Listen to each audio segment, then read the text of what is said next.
The story of Dr. Kildare. Whatsoever house I enter, there will I go for the benefit of the sick.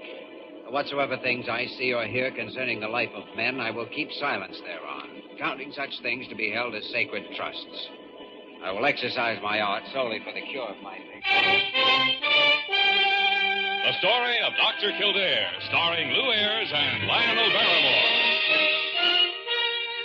Metro-Goldwyn-Mayer brought you those famous motion pictures. Now this exciting, heartwarming series is heard on radio. In just a moment, the story of Dr. Kildare. But first, your announcer.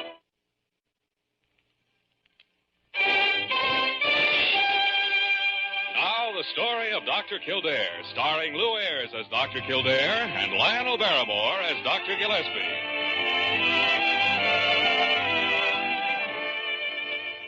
Blair General Hospital, one of the great citadels of American medicine. A clump of gray-white buildings planted deep in the heart of New York, the nerve center of medical progress, where great minds and skilled hands wage man's everlasting battle against death and disease. Blair General Hospital, where life begins, where life ends, where life goes on. Good morning, Dr. Kildare. Good morning, Molly. What are you doing here in Dr. Gillespie's outer office? Where's Nosy Parker? It's her day off. Well, you're supposed to be the head nurse around here. Somebody has to look after Dr. Gillespie. Oh, you going in to see him now? Yes, he wants me to look at a patient with him. Take a good look at him, will you? He doesn't look very well to me this morning. Sure, I'll take a good look at him. Come in. Oh. Good morning, Dr. Gillespie. It's you, huh? Were you expecting someone else? No, not really. But a man can always hope, can't he? Look, you invited me down here. I'm not forcing my way in, you know. How do you feel? Now, don't start in on me. Start what on you? Oh, that how do you feel routine. I've been getting that all morning. I feel fine. I never felt better. I feel great. Think I'll take your temperature? I don't need my temperature taken. Oh, these fledgling doctors that keep wanting to take temperatures all the time. And I've seen you in some bad humors, but you're really surpassing yourself this time. Oh, I feel fine. I feel fine, I tell you. All right, you feel fine. Now, who's the patient you want me to see? He's in 303. His name's Warren Jackson. He was admitted last night. What's wrong with him? Well, that's what we got to find out. He attempted suicide. Oh? How? Slashed his wrist with a razor. Wife found him. Didn't do much damage, though. I want to know why he tried to commit suicide. He's newly married, apparently very happy. He's a successful insurance broker. There's no reason in the world for suicide. Was he sober? Completely, yep. He should be waking by now. He's been under sedatives. Let's go and have a look. All right.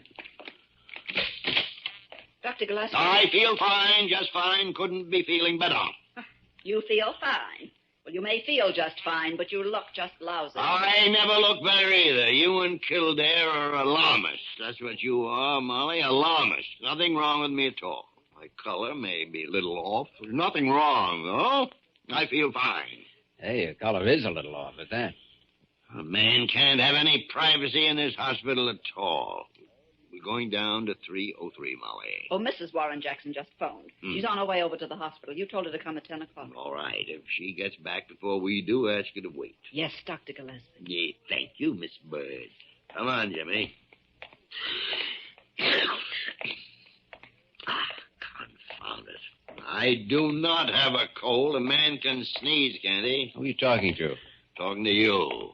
I didn't say a word. Well, maybe not orally, but I could feel what you were thinking. Guilty conscience. Now, get this through your head. If you got a head. I am not sick. And no matter what you and Molly Bird do to me, you're not going to make me sick. Any more than you do already. Why, Dr. Leonard Gillespie. Oh, fiddly.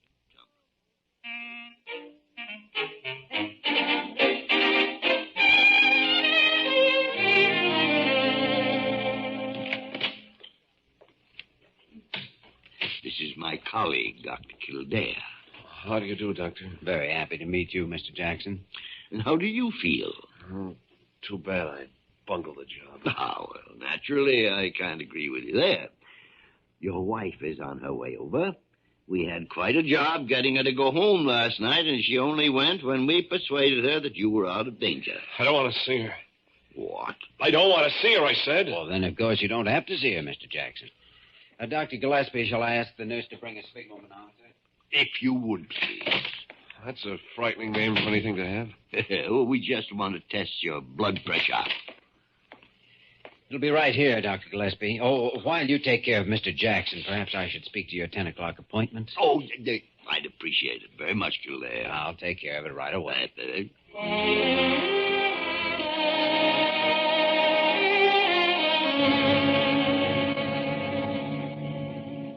You mean to say that my husband refuses to see me? He's very ill. He's not himself. Don't let yourself be hurt by this. But why? Why? Mrs. Jackson, have you any idea why your husband would wish to end his life? No, I haven't. Has he been ill? No, not since our marriage. Before your marriage? Not that I know of.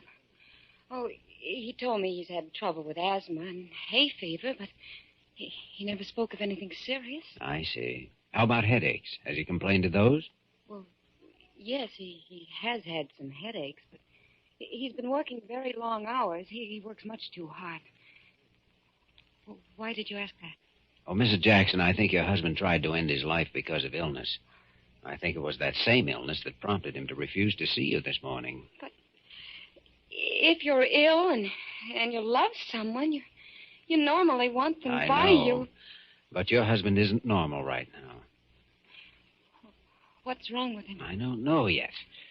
I have a theory, but it's going to take some study.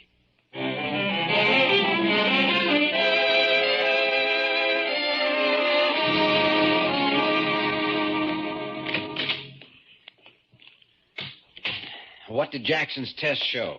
His blood pressure is very low, and his pulse is very weak. That's a sick boy, I know that. Oh, did you notice those rough spots on his skin? Yeah. He kept scratching them. He told me that during the past week he'd fainted several times at the office, and that he had difficulty in breathing, and then he'd get waves of nausea. Those could be symptoms of a lot of things. Well, the rough skin might indicate an allergy of some sort. That was my thought, too. I think we'll proceed with the allergy test. Can't do any harm. Allergy illnesses have been known to provoke suicidal tendencies in patients before. It's worth some investigation. I'm tired. Must be almost lunchtime. Well, not for 2 hours. Now, you sit down in that chair. I'm going to take your temperature. No, you're not going to do any such thing. What's the matter? Afraid you'll have one? Oh, I'm not afraid I'll have one. I know doggone well I haven't got a temperature. I've just got sniffles. It's the change in the weather. Well, it won't take long to take your temperature. Oh, go and take your thermometer and eat it. Very well, if that's your attitude. Miss Bird. Yes, Dr. Kildare. You get Dr. Carew on the phone for me, please. What are you going to do? Just going to tell Dr. Carew that you don't look at all well and that you won't cooperate in the simple precautionary method of having your temperature. Ah, you're a tattletale. That's what you are. No. I'll bet you were a nasty little boy. Do I take the temperature or does Dr. Carew? Oh, go on ahead and take it if it'll make you feel any better. Oh, may I, Doctor? Help yourself, Molly. Here you are, Dr. Gillespie. Close those pretty little pearls of yours on this. Ah, splots. What would you say about a famous diagnostician, Molly, who could diagnose everyone's ailments except his own? I'd say he wasn't as much of a diagnostician as he makes himself out to be. Well, see, I'm not going to put up with all this. Keep the lips gently closed and the thermometer under the tongue. Yeah. That's better. What do you think he's got, Dr. Kildare? If he's got what I think he might have, he's not going to be fit to live with. We'd better see if we can get him in another hospital. I've stood all I'm going to. Lips closed, thermometer under the tongue. Well, what do you think he's got? Something worse than a cold? I'm not going to say until I see how he looks tomorrow, but I have a pretty good idea, and so does he. Simply won't admit it. Well, I think that thermometer should be just about cooked by now, so I'll take it out. Yes. You two think you're very funny. Well, young fellow, you are hereby and officially ordered to bed. Let me see that thermometer. Well, I'll be hanged. Comes as a surprise, doesn't it? What do you know? Well, I did think I was feeling mighty groggy.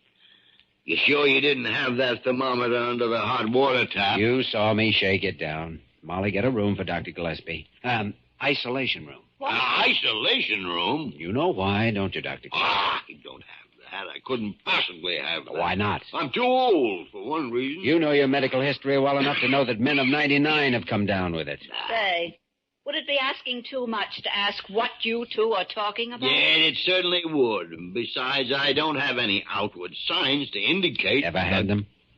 Oh, I must have. But you don't really know. No, I don't really know. Well, then we'll know better tomorrow. That's what you do have. You know yourself. We can't take any chances. Splots. And double splots.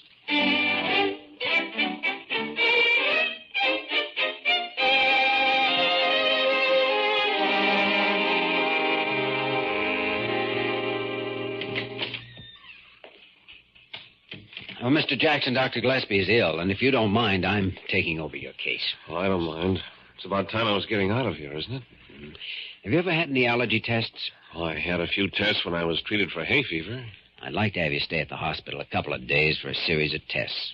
May be able to find out what the root of your trouble is. You don't have to put me through any tests to find that out, Dr. Kildare. The root of my trouble is the root of all evil, money. I see. You see, I've taken on quite a few extra responsibilities lately. New home, a new car. I went in a little too deep, I guess. Been working late, trying to pick up some extra commissions, but haven't had too much luck. Mm-hmm. You're in love with your wife, aren't you?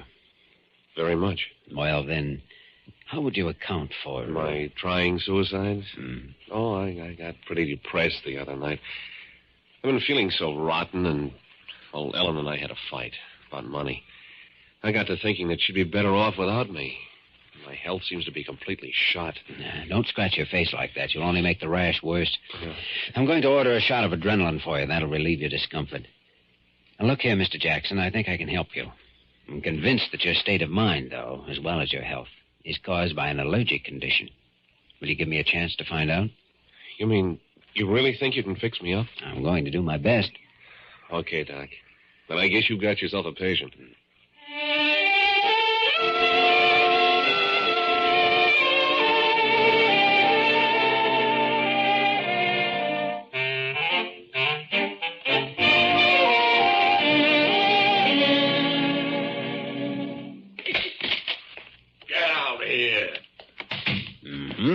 Just as I thought. For your information, my temperature is 103, and I feel terrible. I can't chew and I can't swallow. I sure got a beautiful case of them, though. Never seen a better case in my life. When I get anything, I get it good. I suppose they know all over the hospital about it now. Must look like a perfect fool. Not at all. It just look as though you had a perfect case of the mumps. Mumps? Blah. Isn't that shocking? And I'll tell you something. They're not a bit unbecoming. Kildare, come closer and let me breathe on you. No, I've had the mumps. You have. There's no justice in this world. There's no justice at all.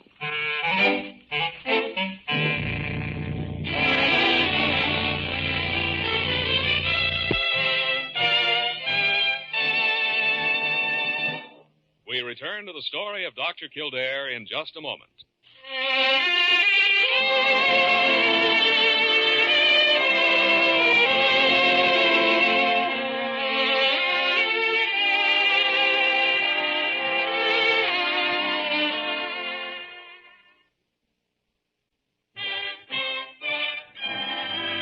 Now we continue with the story of Dr. Kildare, starring Lou Ayres as Dr. Kildare and Lionel Barrymore as Dr. Gillespie.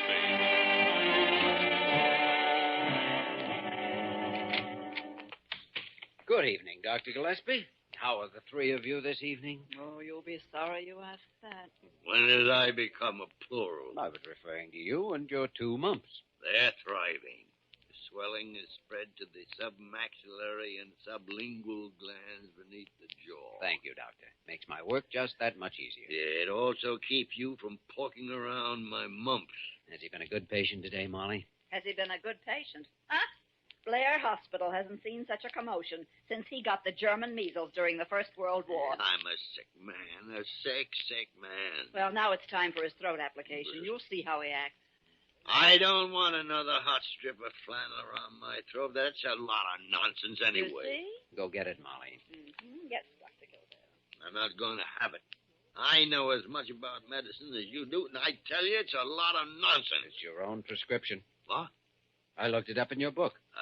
Every 20 to 30 minutes, put hot applications to the patient's throat, consisting of 5% guaiacol in glycerin to be rotated by 2% menthol in lanolin. That's a pretty low trick, Kildare. A pretty low trick. Prying into a man's books when he isn't around to defend himself. Besides, I can't stand the smell of menthol. Here's the application. Put it on him. Okay. Yeah! I swear I'll never prescribe this treatment to another human being in the world. My stomach hurts. It does? Molly, suppose we put hot applications on his tummy. Oh, no, get out of here. Let me die in peace. All right, then we'll dispense with the stomach treatment for the moment. But if you have any more trouble in that region, I've found several prescriptions of yours, old ones that are real dillies. You will pay for this, Kildare. You'll pay for this when I get out of this bed. I know. That's why I got to get my licks in now. Seriously, though, I'm sure you know how important it is for you to keep warm and quiet. We can kid about it all we want, but mumps can turn out to be very dangerous, and no one knows that better than you. Yes, teacher. Well, I'm going down. See Mr. Jackson now. Oh, how are his tests coming? Well, so far, all I've been able to discover is what he's not allergic to. He's been injected with dust, molds, pollen, animal hair, feathers, various medical drugs. He's been put on several different kinds of diets, and all the results have been negative. He hasn't improved any since he's been here either. His eyes have become very puffy. Might be allergic to something in the hospital. Yes. Possibly you. Possibly. Except that he was having these attacks before he knew me. He's getting pyrobenzamine now. That's giving him some relief. Has the man been given anything externally that might affect him?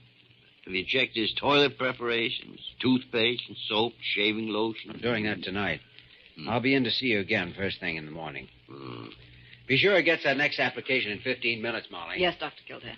Yeah, I wish you had the mumps and I was treating you. I don't blame you, Doctor, but c'est la vie, c'est la vie.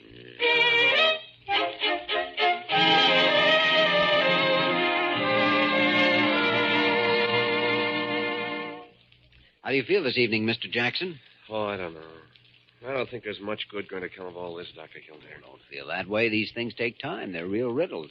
You have to have patience.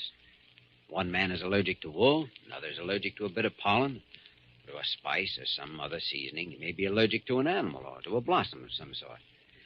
It's a long hunt to narrow the world down until you find one man's enemy, but once you've found it, you can help him. But you'll have to have patience, and so will I. Okay. Where do we go from here? What kind of shaving lotion do you use? Normally, I use a special prescription. I got it from a doctor in Iowa. He said it'd be easier on my skin. May I take a little of it? I'd like to have it analyzed. Sure you can, but I haven't any of it here. You'll have to ask my wife to bring some over. What have you been using here? Well, the hospital brought some up. It's there on the dresser. No. I think I'll take that along, too. Well, I'll see you tomorrow, Mr. Jackson. Maybe I'll have something more encouraging to tell you then. Yeah, say, Doc, if my wife brings the lotion over, I'd kind of like to see her. She's willing to see me. Willing? All she's been waiting for is word that you want to see her. I do want to see her. Very much. All right. I'll have her bring over the lotion, and you can see her for a few minutes this evening. Thanks, Dr. Kildare. I appreciate that very much.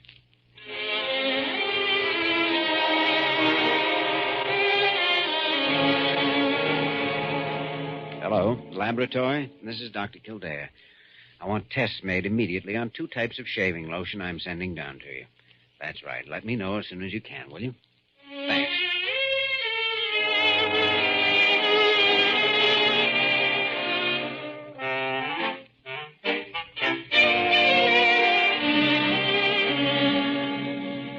Good morning, Dr. Gillespie. Glad to see that you're coming along so nicely. Good morning yourself. Now why do you come in here to inflict on my poor, helpless body? Would you prefer that I went away? Oh, I certainly would. All right, I'll go. Just wanted to tell you that I think I've isolated Jackson's allergy, but... Oh, come here. Come back here. What is it? I think he's allergic to orris root. Orris root? Yes. He had a prescription shaving lotion that didn't use orris. But the lotion he was using here at the hospital did contain it. As I told you, his condition has been worse since he's been in the hospital. I've given orders now that he's not to use anything containing orris root. So we'll watch and see what happens. Well, I certainly hope you're on the right track. When do you intend to let me up, by the way? My temperature's down and the swelling's going down. Well, I'll let you know. How's your pancreas? Oh, mind your own pancreas. Shall I conduct an examination, or do you care to tell me? My pancreas is all right. Scout on it? Scout on it. Now leave me alone. All right. Oh, yes. Here, brought you a nice iron tonic you can start taking today. Iron tonic? I don't need an iron tonic. By your own hand it is written. Quote, an iron tonic should be given patient during convalescence. Unquote. All right. Leave it on the table. I'll take it. I'll take it. I'll take anything. Now go back to your orris root and give me a chance to convalesce, will you?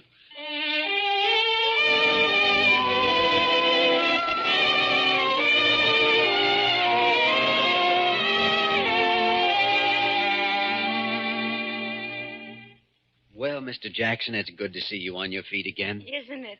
I don't mind telling you, I feel like the beginning of a new man.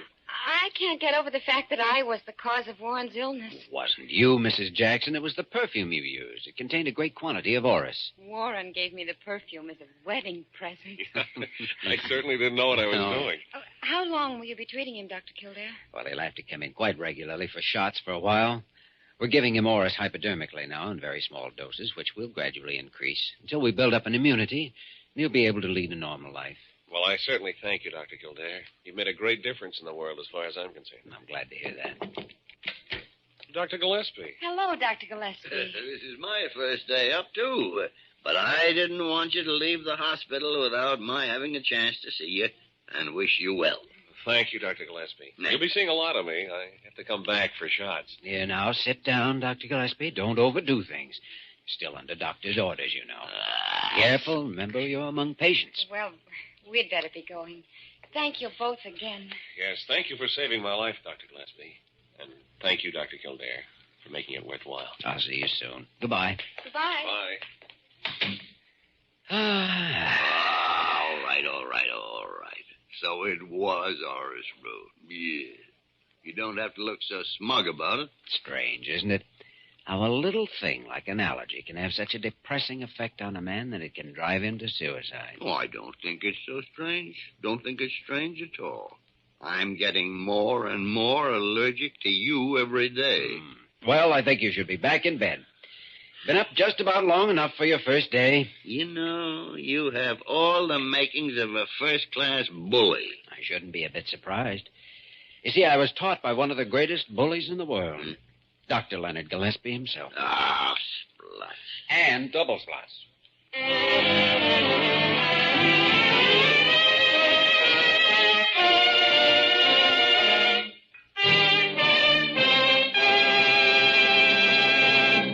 In just a moment, we will return to the story of Dr. Kildare.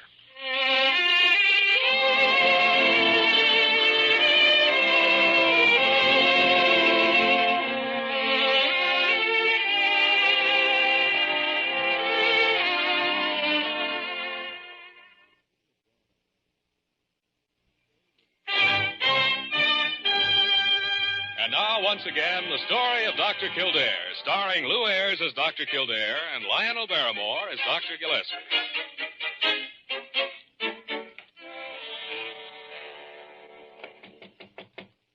Come in. Oh, Dr. Gillespie. Come in. How do you feel? Oh, I feel fine. How do you feel? Oh, I feel all right. You sound a little hoarse to me. Oh, my slight sore throat. Nothing serious. Well, suppose we just take your temperature and find out. Now, look here. I've had the mumps. Well, son, I got some news for you. Unless I'm not the diagnostician I think I am, you are about to have the mumps again. It's impossible. I looked up your record. You had them when you were 10 years old, And it is recorded in your very own handwriting that you only had 'em on one side. Oh, no. Oh, yes. So open the mouth. Yes. We'll put the thermometer under the tongue. Oh, there's no justice. Absolutely The no thermometer justice. under the tongue. That's right.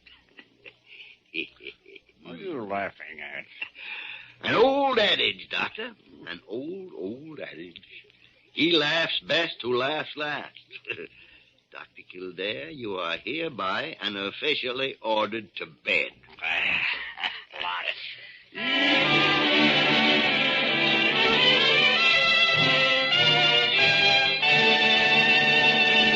You have just heard the story of Dr. Kildare, starring Lou Ayres and Lionel Barrymore. This program was written by Gene Holloway and directed by William P. Russo. Original music was composed and conducted by Walter Schumann. Dick Joy speaking.